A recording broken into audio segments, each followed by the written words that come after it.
Ask the question, well, we are actually gonna be asked lots of questions. It's an AMA episode, y'all. Ask me and Rhett anything. Anything at all. Of course, you know, the illusion of an AMA is that, well, you can ask anything, but that doesn't mean we're gonna answer anything. It's not answer me everything. That would be an aim. That's not how you spell aim, but okay. Ame. It's Ame. Yeah. So we got lots of questions here. But we do want to let you know. And we're gonna get into them. This is the second to last Ear Biscuit of 2018, and something very exciting is happening in 2019. For those of you who enjoy Ear Biscuits visually, you've enjoyed it in a number of places. On the This Is Mythical channel, now the GMM channel, and in an effort to continue to confuse you and mix things up, we're going to be putting all the Ear Biscuits, the past Ear Biscuits and the present Ear Biscuits and the future Ear Biscuits on its own YouTube channel, youtube.com/Ear Biscuits, finally. Whoa. What? Ask me anything. Do not get, why you gotta get that loud about it? Ask me anything.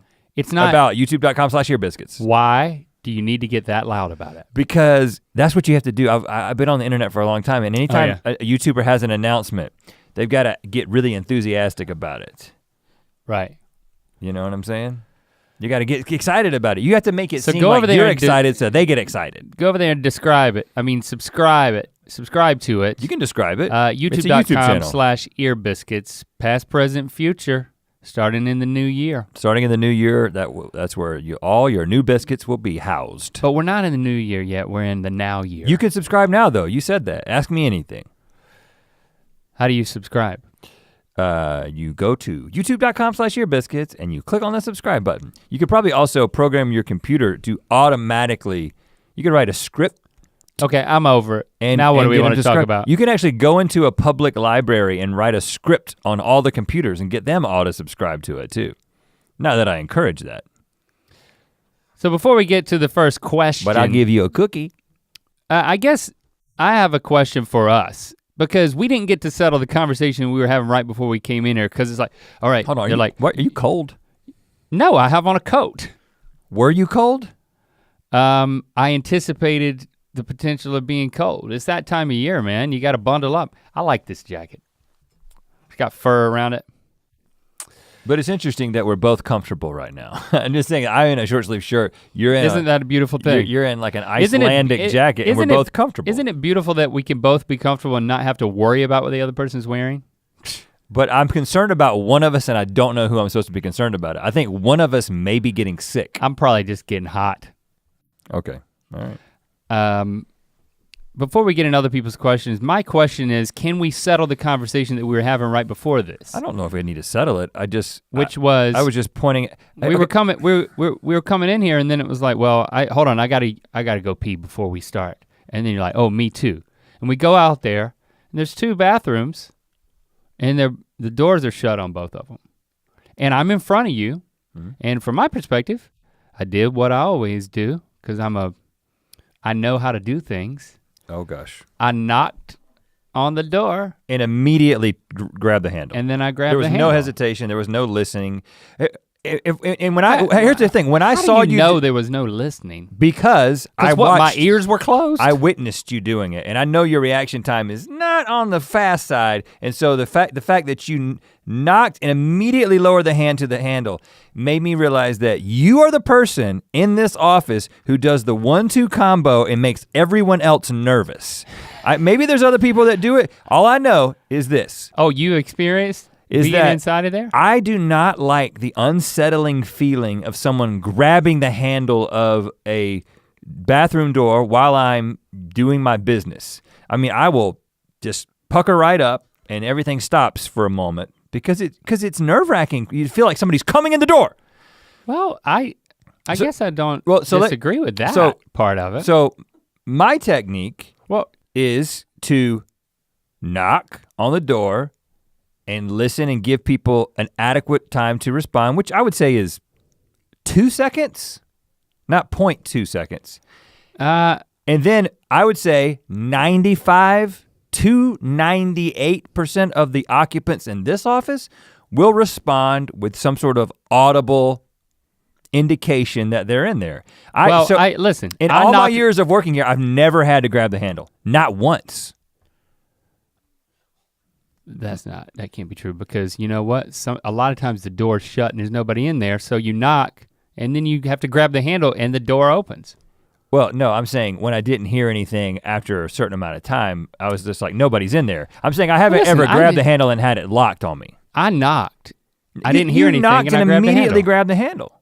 Immediately, it was like, in fact, you know what? It could have been the two hands. You may have knocked with one hand and grabbed with the other hand. It almost sounded simultaneous. You are undermining. See, if you think that I possibly could have been two-handing it. How quickly? That was just, that's patently false. It was this quick. It was, okay, I'm gonna make the noise of the handle with my mouth. It was. Well, no, it wasn't. I think what happened was that quick. I grabbed the handle, but I didn't push. I was ready. I had my hand over it. It was almost a hover, and you misinterpreted that as a. I've been on the receiving end of it many times, is what I'm saying. I've been in there, I've been midstream, and I hear a knock, and immediately I say, my word is, yep, because I know the question is there someone in there? So I just go ahead and answer. I don't say occupied, that sounds like some sort of Victorian thing. I just say, yep. I think I am having flashbacks to this particular part of the conversation. I think you did convince me to change from occupied to yep. I'm just remember that. But here's the thing, I always say yep. Listen, nobody said anything. And you're saying it's because I did the handle too quick, but then you're saying so after I did the handle and it's locked, you don't say anything? No, I'm saying if you had to give an nobody said anything. Yeah, because you grabbed the handle. At that point, they're just trying to get in and they're like, well, I guess the lock's gonna do my business now. And then you just shut up because you're nervous because you think maybe somebody's breaking in on you. Well, no, now I think that the door's locked, but nobody's in there. I'm just saying. That happens at my house all the time. I don't know how my kids do it, but and maybe that's what ruined it for me. I'm just saying. They'll lock no one in the bathroom and then nobody can get in. I've been there before. But that happened just out there. I'm just saying, I don't know how it is for you. You don't know because no one else does this. We should have asked. We should have waited for the person to come out and we should have asked them about their experience. And here's another thing. That would have settled it. Here's another thing. Instead of us, sometimes people don't. Me having to endure this hold on. Prosecution. I don't think you have a leg to stand on because sometimes the door doesn't completely shut. Sometimes people forget to lock. And at that point, you've got full exposure. I did knock. Yeah, that's in question is how long I waited. You knocked. And that's to me, open to interpretation. I feel like it's one of those situations where it's like a word that used to be two words but became one word over time. Like your knock and twist is one action at this point. It's a knock and twist. My response to a knock is very quick. It's a knock and twist. It's all one word. I'm immediately ready if somebody knocks to say, yep. But when you are peeing or pooping, you're focused on that. And when somebody knocks, I gotta say, a lot of your brain is currently committed to just hitting the toilet properly. Fine, I'll knock twice. You need a second and a half to say, yep. You gotta. I'm gonna knock 5 times from now on. It's not the number of times you knock. 1, 2, 3, it's 4, the number 5. of time. No, because then you're not gonna be able to hear when they say anything. It's the amount of time you wait. You gotta give it 3 seconds. Just give it 3 seconds. Because listen, I'll tell you what happened to me. At this bathroom, the same exact bathroom that you knocked on. I went up to the bathroom and I knocked on it, and then I realized, oh, in fact, if I see that the door is slightly open, I still knock. I'm that respectful of somebody's private space. So I knocked and I was like, oh, the door's open. I pushed it open. You knocked the door open? Someone who doesn't work here but works for us in a capacity was midstream. Oh, wow. Midstream. Now I see why that you have so much pain associated with this, because you've It's just called respect, man. You've been hurt. You've been RESPECT. So you walked in on somebody, so you're very sensitive to it. That's never happened to me. That was last year. I've always been sensitive to it because when some people don't knock at all. And I think that's horrible. In my mind, your knock and twist is the same as no knock at all. It's so jarring. It might be worse because it sounds like two people trying to get in at the same time. It's like this is a full-on attack. I'm hurt to be lumped into that category. Well, you should feel bad. It's not the same category. A knock and twist is not the same as just a phantom twist. As a victim of the knock and twist, I gotta say it's as bad as the twist. Maybe I just need one good walk in and it'll cure me. I think I gotta walk in on somebody. And what are you saying now when people knock? I think I heard you say it the other day. You're saying yep now too? Yeah. Yeah. You're not gonna change my mind about this then. You can't keep winning these. I mean, I'm gonna walk in. Occupied does the job. Does the job. Occupy, that's 3 whole syllables. You got it, buddy. Anything you say at all, really, it could be effective. But do you say something back? Because, hey, I knocked earlier at the other bathroom, the hidden poop bathroom, and I'm pretty sure that was Alex's voice. He had time to respond. I'm telling you, you did this. I'm sure you did the knock. I just walked away. I didn't say. Should I have said anything, no, Mr. No. Setting of standards? You do not speak back to a person. It's like, yep. It's like, okay, I'll be waiting right out here listening. Yeah, you don't. No, this seems self-evident to me. You do not speak back to the person. I didn't. I just want to make sure. Don't apologize. I walked away. Now, if you do the knock and twist, apologize. But if you just do the knock and they say, yep, that's it. I walked away. Your only part is called the knock and walk. Yeah. Knock and walk, totally acceptable. I would say slink. I slinked away, defeated because I was really excited to drop a deuce in that bathroom. You gotta get at least 30 feet away. And then I'm like, now am I going back to the other one? That's right beside Feldman's desk. Well, there's a wall. There's a wall, we installed a wall. There's like a little partition wall. Does that do the job? Mm-hmm. It makes you feel like you're not next to the bathroom, right? That was the design intention. Never thought about it, actually. You never thought about it? Seriously, that's why we put it there. The wall made you not even think about the fact that you're right next to the bathroom. But now you're gonna think you feel like it's a totally different part of the office, but you're like 7 feet from somebody pooping. Yeah, the more annoying thing is people walking behind me and bumping into me. Well, this is not a complaint session. I don't want you to start saying, well, if I am gonna complain, it's gonna be about these 6 things. That's not what we're not expanding the conversation. Unless you're gonna defend me in my knock and twist, which seems pretty indefensible at this point. But no, I'll grant you that. I'm gonna think about it. I don't like counting seconds in my head though, because they're always faster than they are in practice. I have to count them out loud. I'm going to do it out loud. Just remove knock 1,000. Just remove the twist. Just remove the twist from your world. The twist will come naturally when you're like, oh, nobody's in there, and then you'll just enter, and twist is just intrinsic to entering. I think I just had to pee really badly. Well, can't blame a man for that. Not sure we settled anything. Many times, I mean, we could also institute just an open door policy where it's like as many people just want to go at once can. I mean, we're all human. That's the worst idea. It is.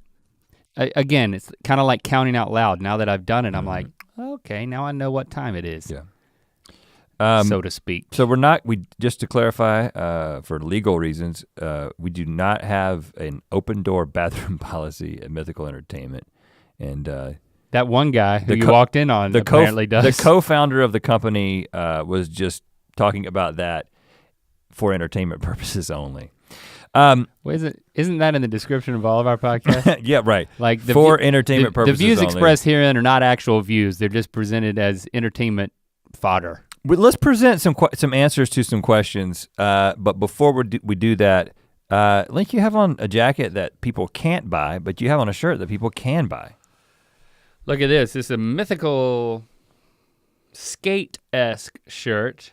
It's a skate-esque. Black shirt and it says Mythical on it. It's like you can't go wrong with that. Go to mythical.store. When was the last time you skated? On a skateboard. Probably 3 months ago.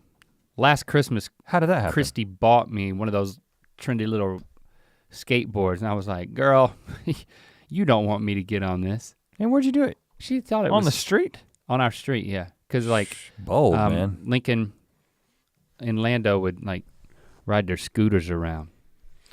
You can also get that shirt At Amazon.com/mythical. We do have some select merchandise over there at different stuff at those two stores. Amazon.com/mythical. Check them both out. For those of you who are like, I'm only gonna do it on Amazon. Well, you know what? We thought about you. You know what? Let's get into some questions. So we got sweatshirts too over there. Let's get into some questions here. Tatiana Kolova asks, what questions are you tired of being asked? Hashtag Ear Biscuits. Yeah, let's start with that one. What question? Yeah, let's say all the questions we're not gonna answer, I guess. Well, I think the most common question I get asked is, wow, why, how do you put up with that other guy? Or, what makes you so amazing? Right, so tired. How are you so amazing is probably how I should have phrased that. No, it's, what's the grossest thing you guys have ever eaten on GMM? That we get that question a lot. Every Q&A. And that's a fair question because it's just the first one that comes to your mind when, you know, I told you this morning, I don't know why, this is not much of a realization, but sometimes you realize things that are obvious and it just feels like an epiphany. At least I do that all the time. I think you just described your life. I just realized something that's been obvious to everybody else. I realized that I can't think of another show that unapologetically eats balls like us. It's like, that's what's happened to our show. It's like, Andrew, I always called him Zimmerman, but that's not it. Canceled, he's gone. Bizarre Foods is gone. But you're right. I mean, Zimmerman. But it wasn't, I mean, he ate a lot of balls. Just eating so much crazy stuff. But nobody on the internet, maybe. I guess we got the corner on that now. Now that Bizarre Foods is gone. Put the ball in the corner. Corner pocket. Right in the pocket. Two ball into the corner pocket. By pocket we mean crotch. So, I don't know, and then I think the reason why it's so annoying is because we haven't come up with just that answer that we say all the time. I have. But then I feel the need to say, well, honestly, it all runs together. It's all so bad. Because you say, well, congealed pork blood is the worst thing that we've eaten. Pork blood! Will it taco?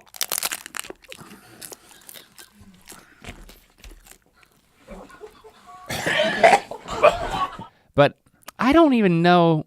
It's concise and it's not false. Yeah, it's just it's an answer that's not false. There's got to be things that we've eaten that are just that bad. Oh, the bile was ridiculously horrible.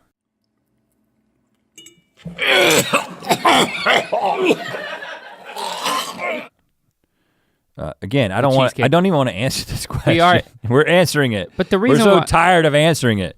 But I think the reason why we're tired of answering it is because it's not a fun or funny answer. And we get it all the time. So it's the 1-2 punch of we get it all the time and it's not a great response. It's kind of like telling the story of how we met. Well, we turned that into a song and then it became something that was like, okay, now we can keep telling this story.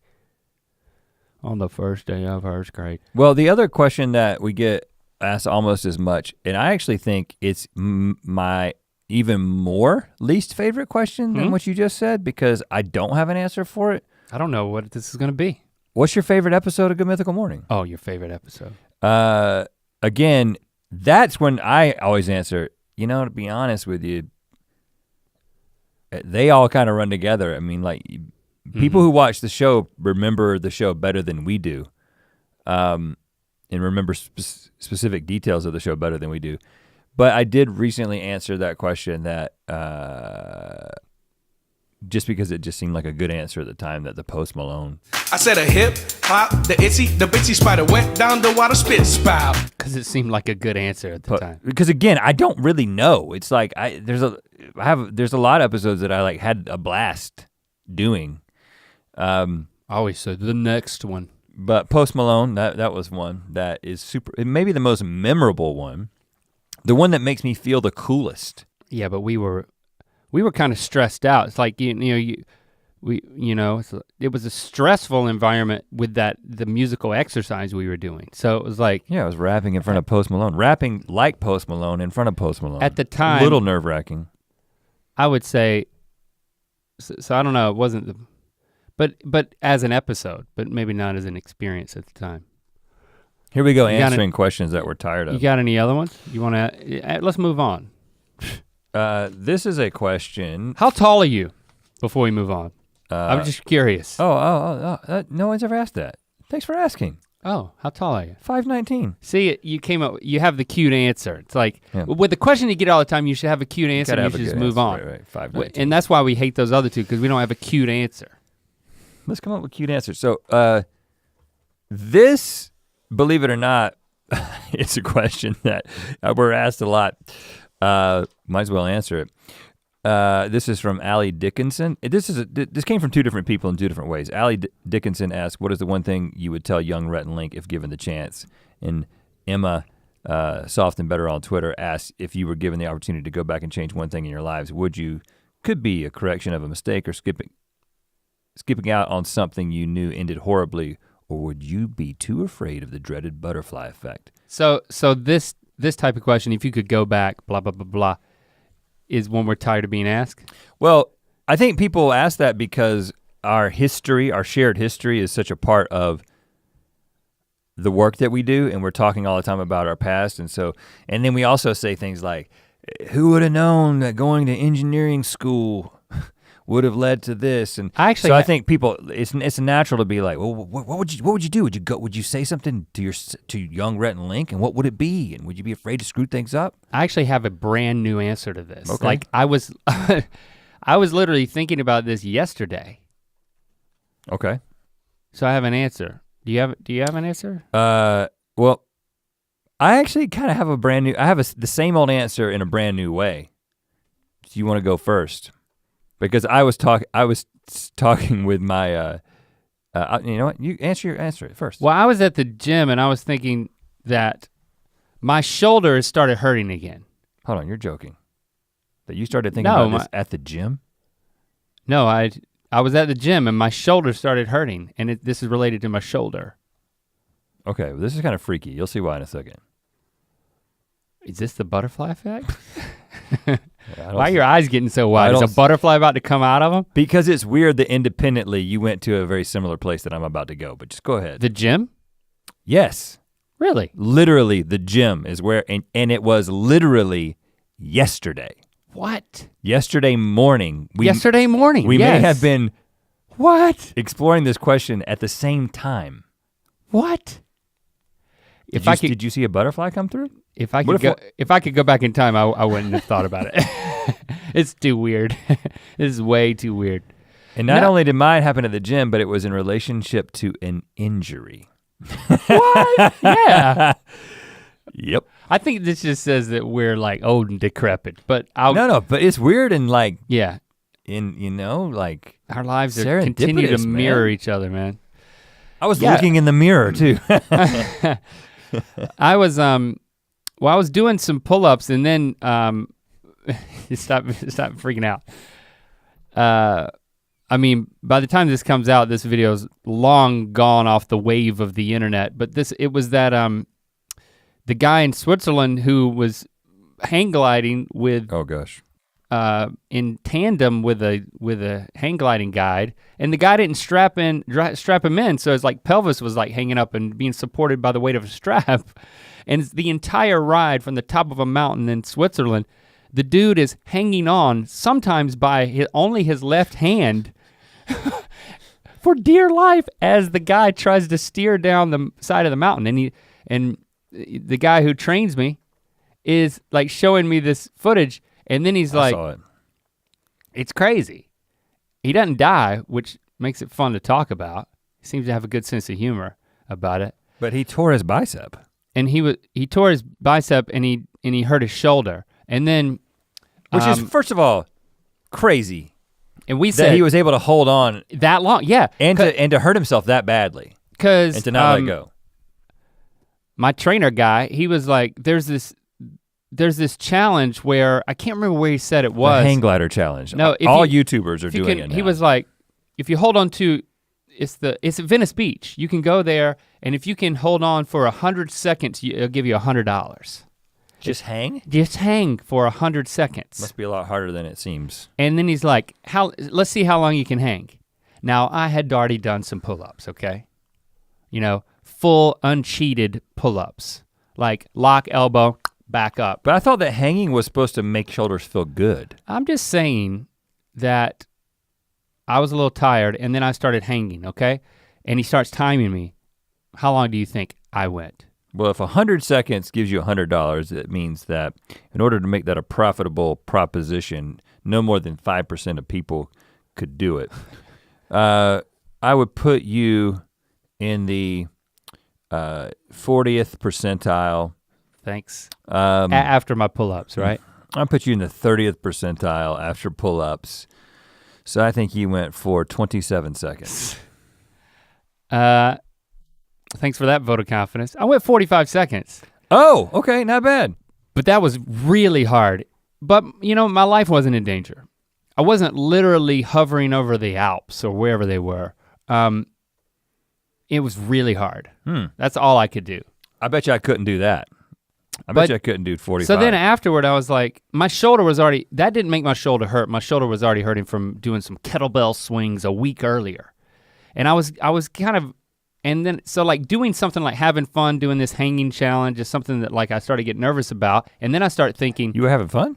I was having fun at the gym. Wow. And then, I was like, I'm nervous that my shoulder is gonna be hurt worse. And then I'm like, you know what?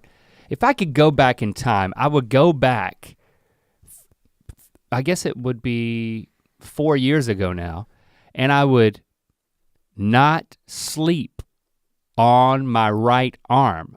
If you take, I would sleep on my right side and I would put my hand behind my neck so as to be resting my right ear and thereby my entire head on my right arm. And I would just lay there like that and sleep, and which would allow me to spoon Christy. Okay, I'm just saying. You know, you wanna get snuggly. I can't sleep in that configuration. Well, I did it for at least for years. I did it for years. I will say though that your shoulder issue was a college thing as well. I remember like on the bench press, it would sometimes be like, oh, it popped out. Yeah, it was kind of weak. So it started pretty early. Well, my physical therapist, because I went to physical therapy, this is what actually ironically got me to start going to the gym consistently, was on the backside of I went to the doctor for my shoulder. He sent me to physical therapy, which made the pain go away. But what they explained in physical therapy was you need to keep doing these exercises forever. And so then I started going to the gym. Until you die. But he also explained that like the way that I would put my arm up like that, it's basically like if you were to raise your hand right now and then picture the two bones coming together in your shoulder and rubbing against each other and then being in traction. And after that grinding, it wore down the cartilage and cushiony stuff, and now that stuff doesn't grow back. So now if I don't stem cells, man, they can make it grow back. You can go to Panama and get injected. I was like, I'm gonna do that. It's so frustrating that if I just slept on my back and not cultivated this habit of sleeping on my right side, I wouldn't have this pain now. Now, let me interject at this point. And so that is the thing that I would do. Let me interject at this point. I'm done, you're not interjecting. Well, before you say that you would, but I wanna talk about whether you actually would or not, because I was at the gym and I was doing the deadlift, which first of all, for me, I'm at the gym because I wanna be in shape and not just turn into just a ball of jelly. But I am also primarily the things that I do at the gym are intended to strengthen my back. And let me just say right now, my back is in better shape than it has been probably since college. Maybe since high school. Like it is in really good shape. It could all fall apart at any moment if I twist the wrong way, but it's a lot stronger. And so my trainer has been like working on introducing more exercises, and of course, the deadlift is something that you could get really wrong really easily, and it could cause a lot of damage. Yeah. And as I was doing it, and I don't put hardly any weight on there, it's just like, it's the rack and then like a wheel on each side. So like 100 pounds or something. It's like, it's just basically to just get the motion right. I'm not doing a lot. Okay. But I was like, how embarrassing. I was like, you know, in high school, I was telling my trainer, I would put 3 wheels on each side. I don't know how much that is. And at Harnett Central High School at the time, weightlifting class wasn't like, well, how are you supposed to do this? It was just like, they'd put 3 wheels on each side of the deadlift bar and then guys would just line up one by one and see if they could lift it. You know what I'm saying? It was more of a contest. It was like, can you do it? Can you do it? And I would look at myself in the mirror, even though I was wearing a weight belt. I don't wear a weight belt now because if you're doing it right, you shouldn't need one. And I would be bending over and putting all the weight on my lower back and just like bending like that. And you know what? That's what created my back problems. There's a couple other weird injuries, but I feel like that was the start of the real bad like herniations and sort of changed the way that in fact, I was telling her, I was like, it kind of changed the way I played basketball my senior season because my back was messed up and then I was like, you know, if I could go back, I would. No pun intended. I wouldn't have done that, and I wish I could go back and tell my younger self, like, you realize that that's stupid. If you could, like, look at yourself. If you did this right and you did it with less weight and you got the form right, like, you could actually, like, make yourself a better athlete. Like, you could jump higher, not from doing calf raises. Like, we were stupid. We thought that the way to jump higher was to do calf raises. Like, your calves contribute to your vertical leap, a very, very small amount. It's your glutes, man. It's your legs. It's your upper legs. And so I was like, man, I got recruited by some colleges. I was like, if I could go back and like, I probably would have been recruited by some bigger schools. And then I was like, but you know what? I wouldn't go back and do that because if I had gone and played college basketball, I probably wouldn't be here right now. See, but that's different with me. She was like, yeah, you'd be somewhere in Wisconsin. You know what? That'd be sad. So I wouldn't go back, man. I'm glad you mucked up your back, man. And I am too. But for me, I'm only talking like going back. It doesn't matter. I'm sleeping on my back. How could that butterfly affect anything? It would affect everything. You think Chrissy and I would be divorced now because I didn't spoon her for that year? You would be divorced, remarried. You'd have a little kid named Link Jr. Well, that'd be weird because I'm the third. I know, that's how weird it would be. You'd have a Link Jr. And I'd have my dad? Yeah, and your whole life would be different if you slept on your back 5 years ago, man. No, everything would be different. I don't believe in the butterfly effect when it applies to sleeping position, and I just want to stop and tell all of you now. You do not sleep. Don't sleep with a contorted arm. Use common sense. And sleeping on your back is great for your back as well. Sleep on your back no matter what. It's great for everything except spooning. I think it does something to your face. I think it like stretches your face or something. Stretches your face. I don't know, maybe it does. Okay. We certainly spent a lot of time on that question that we didn't want to answer. Like we want to answer. Jack Birch asks. Thank you, Emma and Allie. If you could place yourself in any fictional universe or movie, which would you pick and why? Oh, okay.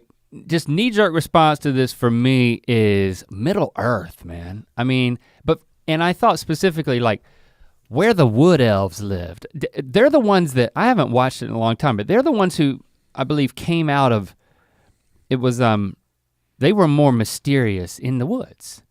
They were the ones that didn't make the trek to the new land and they just kind of hunkered down where they ended up. And I think they played more into the Hobbit stories, which chronologically came earlier, but then it's not the Middle Earth that is so special to me from the, well, they got Toriel in them, which she's not even in the books.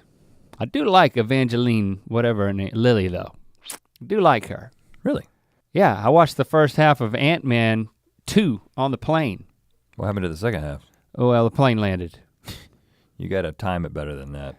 I never Just went like back. you time your knock and twist, you gotta time your plane movies. You gotta look at the flight time, do the math. It's kind of, I kind of think in my brain it's like the Ewok village. So I guess what I'm really saying is I'd like to live in the Ewok village if that were within Middle Earth with elves. Because it's hard to communicate with those Ewoks.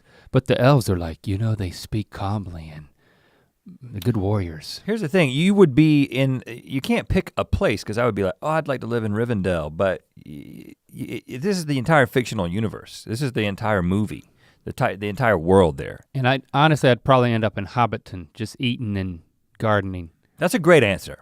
Thank you, Rhett. I actually disagree with it though, and this is gonna be controversial, and it actually leads into another question that we were asked, okay? Because I feel like I have to have a lot of qualifiers here. Because I, as opposed to Middle Earth, would pick Narnia, okay? And the reason I would pick Narnia is because I think ultimately it's more fun and more rewarding and much less what do you mean more dangerous. Fun? What do you mean more fun? Let's start there, because the evil Middle Earth is very evil. The evil in Narnia is significantly less threatening than the evil in Middle Earth. So you're living in a kid's world, I think is what you're really saying. But I also think that Narnia, the thing that always intrigued me about those books, and they kind of remain like my favorite, even though clearly Fellowship of the Ring is a better series, but it's not for kids. It's more young adult and adult, whereas Narnia is clearly for young kids. But I enjoyed it first as like a single digit age. I don't know what I was, but the first time I read them. And the accessibility, but also the way they related the real world to the imaginative world of Narnia, and the ability to like, there is a wardrobe that you can go through. Like there are these places that you can enter into the world. So it created this, I had this imagination.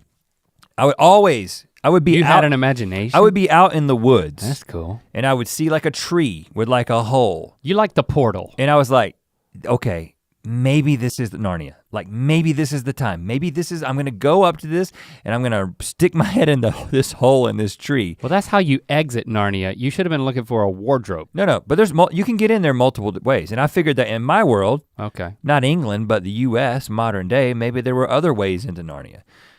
But I feel like to the generation of, let's just say the millennials, I feel like Narnia has been soiled because the movies pretty much sucked. Oh. So I think when they think about Narnia, they think about the movies. Okay. And that's why I would go into this other question. Kevin Mata asks, if you were given the opportunity to remake a movie, which would you choose? Okay. So first of all. See, Narnia, I didn't read the books. So if you're judging it off of the movies, then you're like, no contest. There's no contest between. I wish I could go back to my childhood and read those books. Okay. I just wanted to say that. Well, there's a lot of reasons to go back now that I think about it. You're gonna screw everything up if you go back and read Narnia.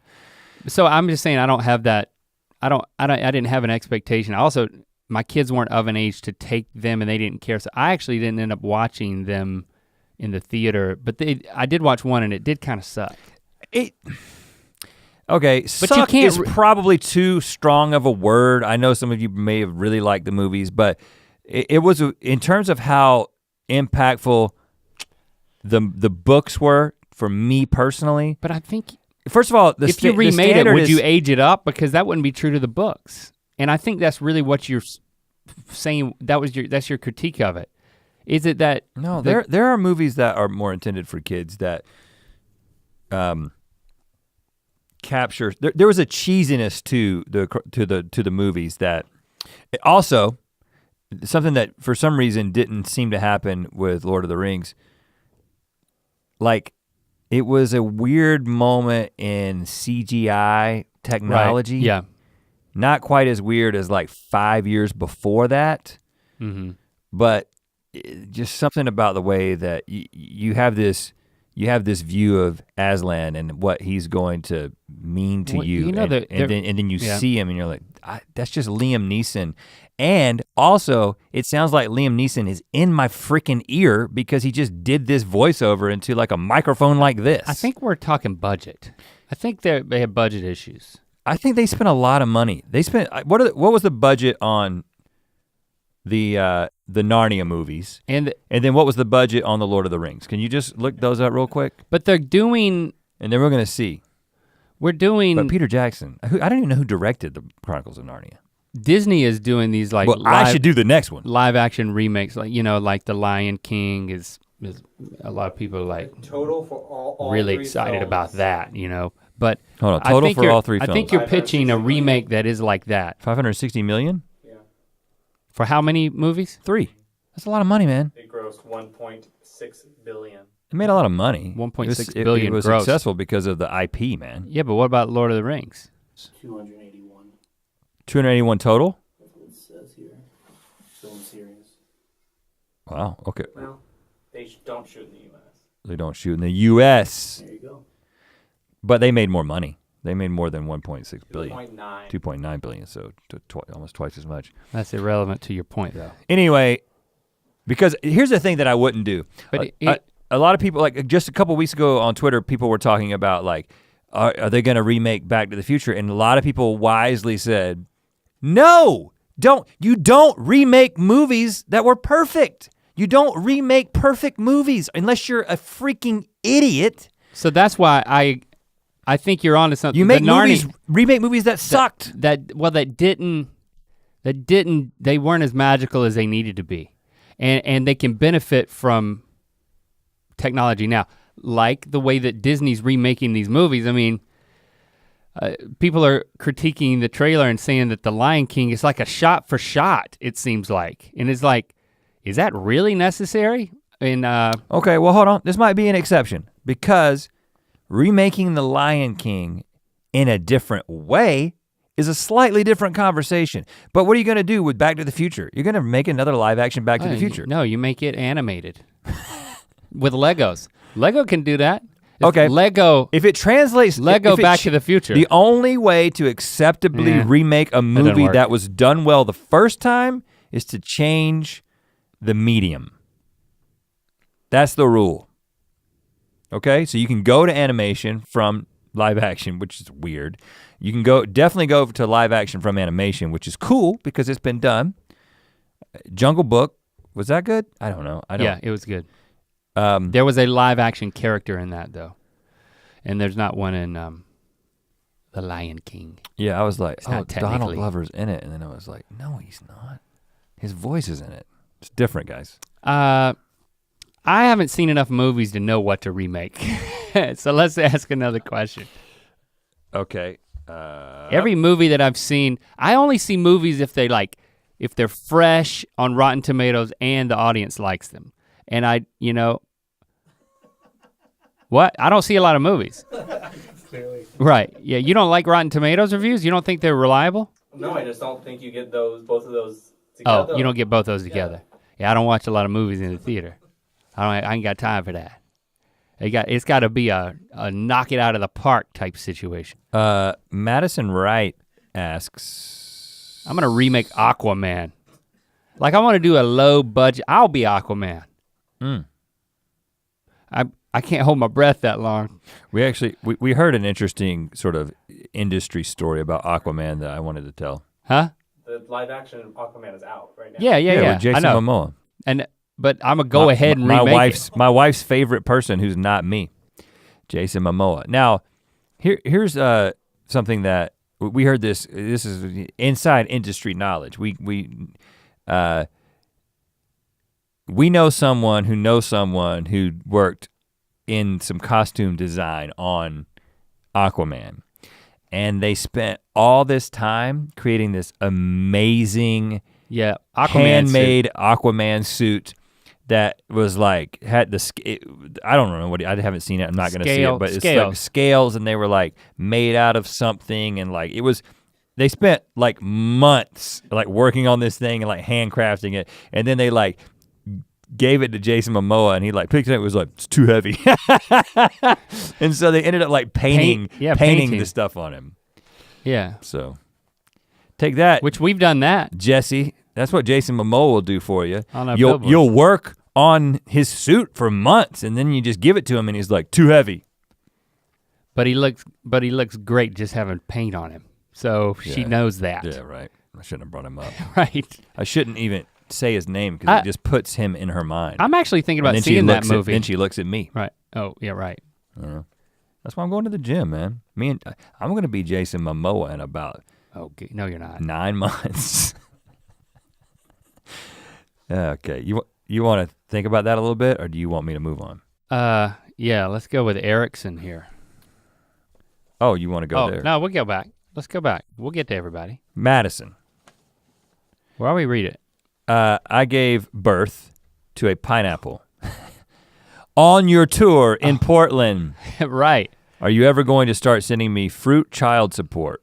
Or do I need to bring in my mom's cousin's daughter who's a lawyer / opera singer? This is Madison, who was incredibly memorable and actually was the first person to give birth to the pineapple. Well, we didn't, it's just someone on stage who's supposed to model the pineapple. We didn't say that we did not plan. No. It was an impromptu interaction that led to her simulating childbirth with a pineapple. But to answer your question, I don't think we have to send fruit child support. No, we are not in California. We're not gonna send you fruit child support. Yes, you need to bring in your mom's cousin's daughter who's a lawyer / opera singer. I'd like to get litigated via opera. Bring it on, girl. But Madison. And can you dress as Aquaman? Yeah, there's a suit available. It's very heavy though.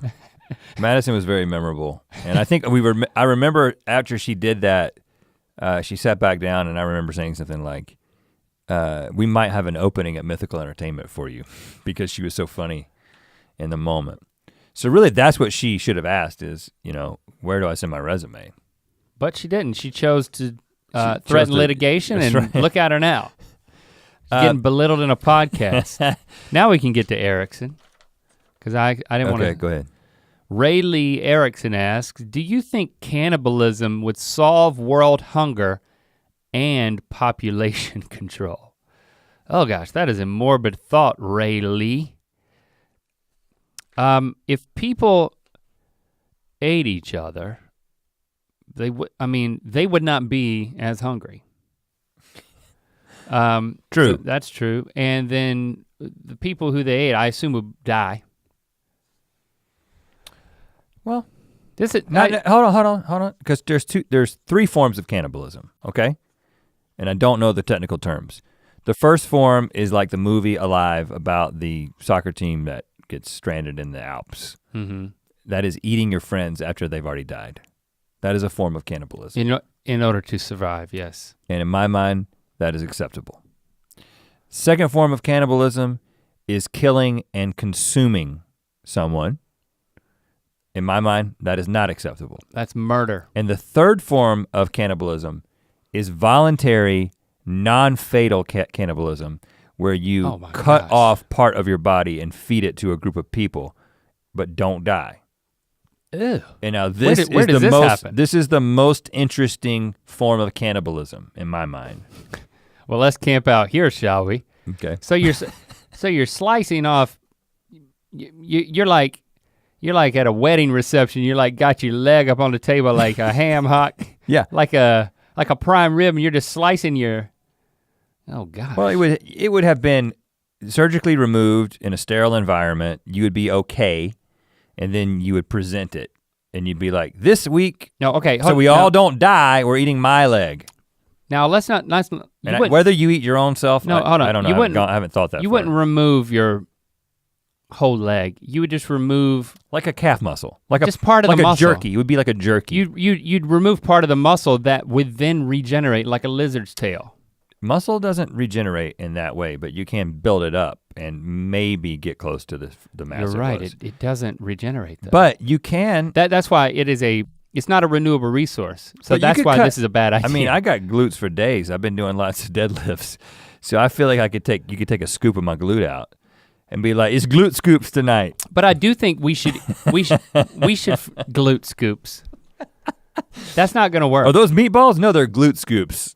It's not gonna work. Hold on, why don't you think this is gonna work? Because it's not renewable. But farming lizards and then removing their tails for consumption could help with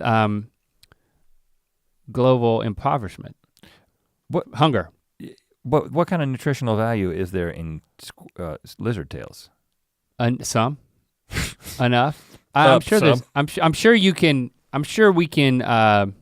We can breed a meaty-tailed lizard, and then you're just scaring it, and it loses its tail, and then it regenerates, and it's like Christmas trees. You have a whole bunch of them, and then they're in stages. So it's like this group of free-range happy lizards. Okay, you need lots of land. They're out there roaming around, but it's like they're bred for their meaty tails, and they're at different stages. This pasture over here of lizards is, they got some fully developed tails. We're about to scare them. It's like a crop, yeah. And then all you do is you just run through the pasture, and it's like a ripe peach. You lose their tails. That's a pretty good idea. I don't know if it's a good idea. This is like Elon Musk situation, man. I should be talking to him, not you. I think that lizard tails are probably not as good of an idea as just farming insects, because farming insects. But that kills the insects. If you don't want to kill the insect, then you got to go with lizards. They're donating their tails, which is kind of what you're talking about with the glute scoops. I was just trying to go with your vibe here. Okay. But if you want to go back to cannibalism, I really think we have to talk about eating dead people. I mean, just across the board. Well, first of all, I'm not an expert on this, but it is my understanding that eating dead people is not good for humans. The people who are doing the eating, I think that's unhealthy. It obviously depends more on so than just eating meat. What I think they've died from.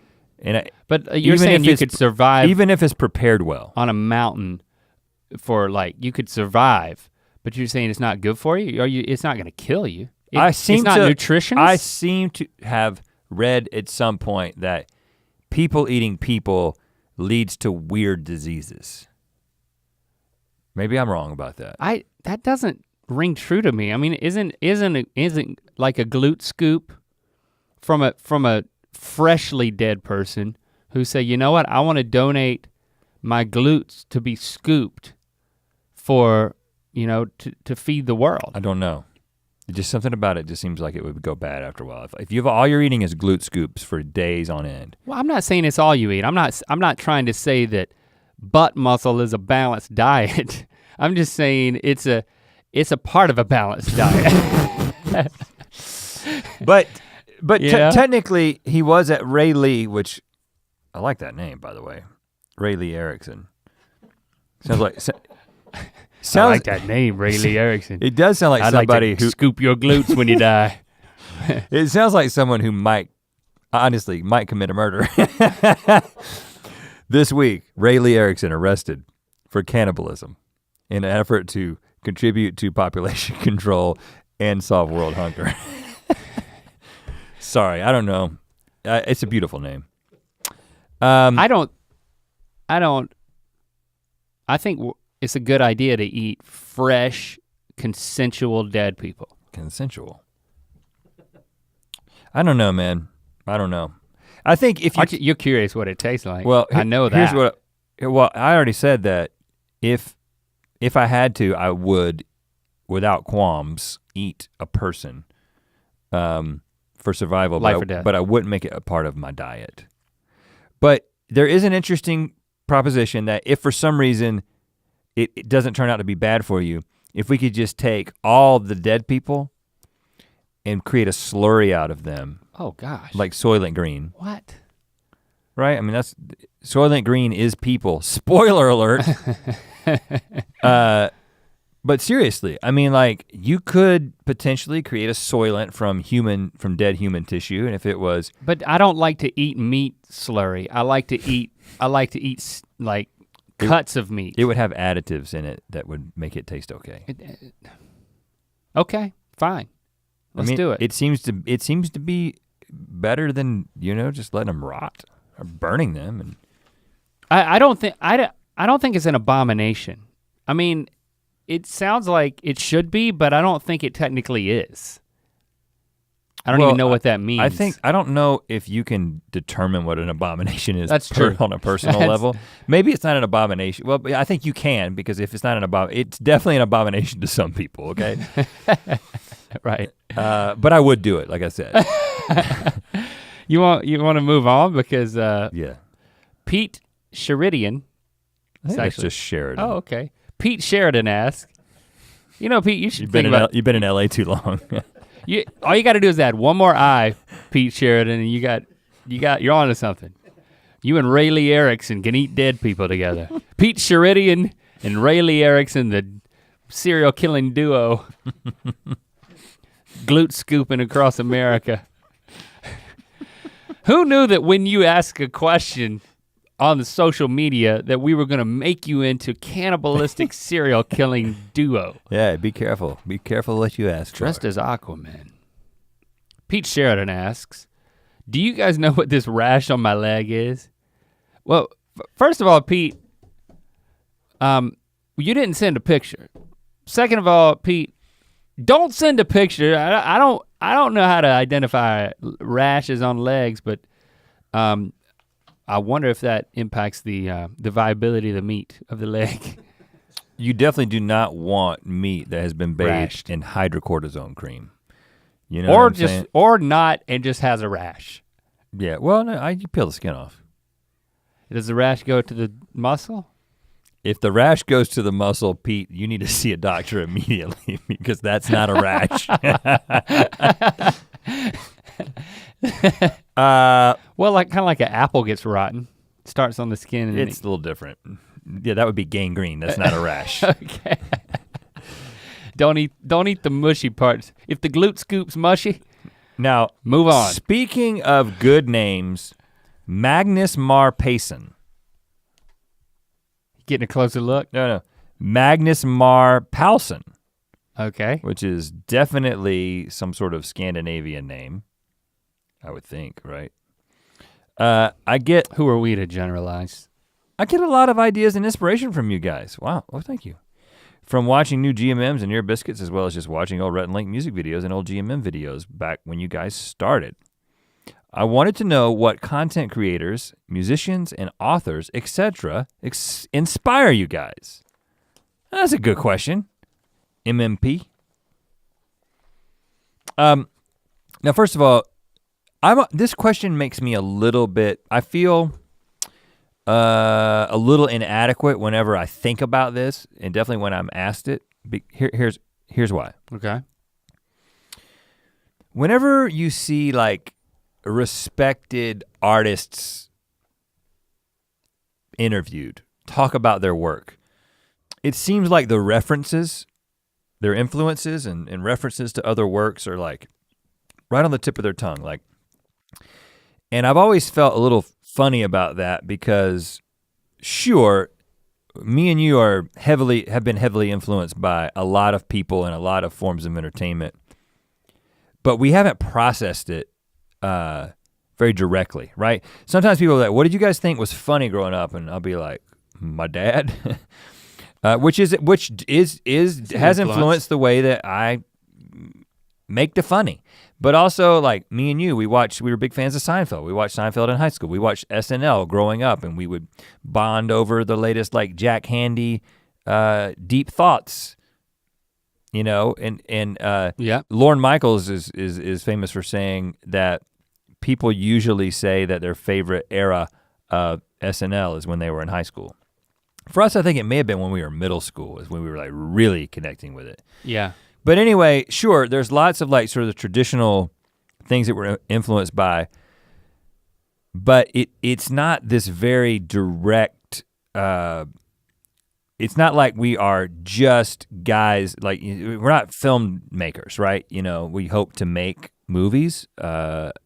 We have made a documentary, but we haven't made a scripted, a narrative film yet.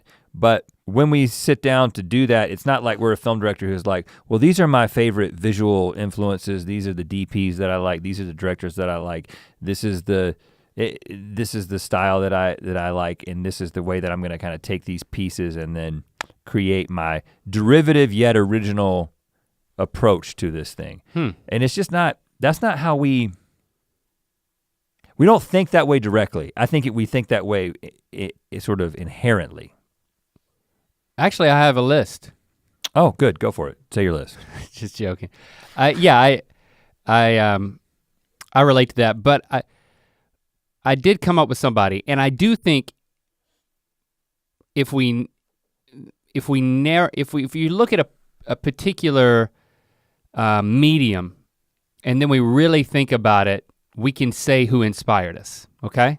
So if you think about music, or if you think about our favorite films, or our favorite television shows, we can trace, or the internet, we can trace the things that inspire us to be creative. It just requires a little work that maybe we haven't done. But an answer did come to my mind, which is related to what I'm saying, that the fact that we have aspirations in so many of these different genres. Like, you know, we wanna music, live performance, movies, television, internet, books. We wanna do all these things. Like, even, it's just exciting to be creative in all the different mediums, which made me think that I'm really inspired by Donald Glover because of the way that he's done all of those things. And refused to really be or pigeonholed as any particular. Yeah, like. In any particular genre or medium. I mean, that last album is one of my favorites. You know, I can pick out his musical influences. The most recent or the previous? Awaken My Love, which is, I mean, he's only released singles. Yeah, he's just done but singles then, since then. You know, and then the way that Atlanta is so, it's so creative, and it's a comedy, but it's so many more things than that, and each episode is an opportunity to reinvent what the show is. You know, there's lots of, it's just, I love the way he approaches his live shows. And he makes them so special for the people who go there, and they're events. They're not just a concert. And again, he just has that mentality. He's working on some movie with Rihanna. Yeah, Jealous Much. That's pretty inspiring. Yeah, and you know what? So just that mentality of I have an idea to do this type of thing in this medium. A lot of people don't know. A lot of people don't know. Well, you probably know if you're listening to this, but he started on YouTube. He was right in Derek Comedy, which I guess that channel still exists, but it was him and some of his friends just making sketches. Mm-hmm. You know, some people who were back making sketches on YouTube back in the day are still on YouTube. Other people are Donald Glover. But we have a tremendous opportunity, given the way that we've been successful, to then say, hey, we do wanna write a book, or we do wanna do a stage show, and then we can actually do it, you know? So I'm very much inspired by the creative terms with which he goes into something, and the way that he brings his fans along with him. I may have talked about that before. So, I mean, that's always inspiring. So I think that's my answer, at least for right now. That's a good answer. If I could go back in time, I'd probably come up with even more answers. But the interesting thing is that you're inspired by him in a similar way that now I'm thinking of someone who inspires me in a similar way. But it's not as direct of an inspiration. So in other words, we want to do a lot of things, and we want to do them all in an excellent way. Yeah. And Donald Glover is this sort of impossible standard that we can always sort of aspire to and never reach, but hopefully get better as we try to. But there's nothing in particular about any of the stuff that he does which is going to be like, we're not gonna make like a funk album, whatever, you know. By the way, did I tell you? Unless you want to. Did we tell him that I met him? Yeah, I think we told the story about meeting him at a local place. I personally thought that walking around a park, you should have gone up to him with your son Lando and said, my son's name is Lando, can I get a picture with you? And it would have been like a really cool thing. I didn't need it to be for anybody else but me. But I didn't need to share it with. But as we've established before, you went up to John C. Reilly while he was eating with his friends in a restaurant. That was. So you're not above going up to celebrities.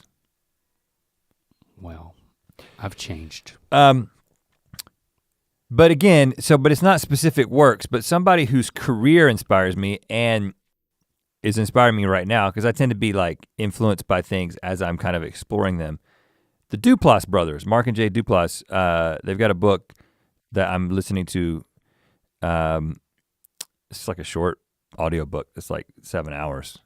And it's called Like Brothers. But they are brothers. And they are brothers. Interesting, isn't it? Now, the thing, I wouldn't have said that like, I haven't seen all their movies, and I wouldn't say that like I'm a student of the Duplass brothers films. I'm obviously very familiar with them and kind of know a little bit about their story and like the independent film situation and Puffy Chair and Sundance and all that stuff. So I've always like had this respect, and I've always kind of known that I think they're about our age or a little bit older, and I think, well, reading this book, it's been kind of weird in one sense, because these two guys from the South with a weird obsession with Lionel Richie. Really? Who both, the way they divide their work up in terms of like one's kind of the starter and one's kind of the finisher, and that's just to name a few things. There was some other sort of like, in their book, like their wives read one chapter. Like really? Yeah. And then their book is sort of like a compendium of unsolicited advice, but they actually had the wherewithal to use the term unsolicited advice when they gave it. We just gave it. And then like stories from their past and how their relationship works and that kind of thing is the way they communicate. And anyway, I told you that you should be listening to it. You should at some point. You should be listening to it as well. While you're listening to this, you should go listen to that Duplass Brothers book. But anyway, the thing that's super inspiring about them is just this, you listen to somebody's story about, I think the thing that they sort of represent is sticking to artistic intention and not compromising too much. Because the other thing that they are is they're not like, and they say it multiple times in the book, but they're not these very precious like artists who have this vision that cannot be compromised. They know they're practical. They have a practical, they come from a very like, that's like a us, practical place where, you know, they know how to work with people and they know how to try to get their vision, but also do it in a practical way that like satisfies like a studio that they may be working with or whatever. But anyway, it just got me, I got super inspired. To what? Or was it to what or just not? Well, we're always thinking and doing things. Again, I feel like I say this a lot on Ear Biscuits. We're always thinking about and working on things that we can't talk about. But I think that some of the things that they talked about in terms of like establishing it, let's put it this way, it made me feel really good about some things that we're working on in terms of like things that kind of pull from your personal experience. They use the term mining the epic smallness of your own life, which is the idea that you have a very particular perspective and background, and you kind of get in the middle of it and you get too close of it and you can kind of discount, oh, we shouldn't be telling this person's story, we should be telling our story. Now they tell a bunch of different stories, but they're always telling it kind of through the perspective of what they know and how they see the world. And I always get excited about telling stories and what we're going to do with that as our career advances. So anyway, well, that's a good book recommendation. Yeah, right? There you go. I hope we can meet him and like hang out with Lionel Richie, all 5 of us together. That'll be a wonderful, wonderful quintuple date. Are they obsessed with the pose? Because that would be a little too close. There's no reference to the pose, okay, here they had a band together. So of course, so they were a band together, and they sang Lionel covers, which I actually don't think we ever sang a Lionel cover. That's different. Yeah, we were too cool for that. No, we just weren't good enough. Well, that brings our AMA to a close, but you know what? I think we have one more answer. You inspire us. Oh, wow. By listening. Yes. Boy, it's nothing quite as inspiring as giving us attention.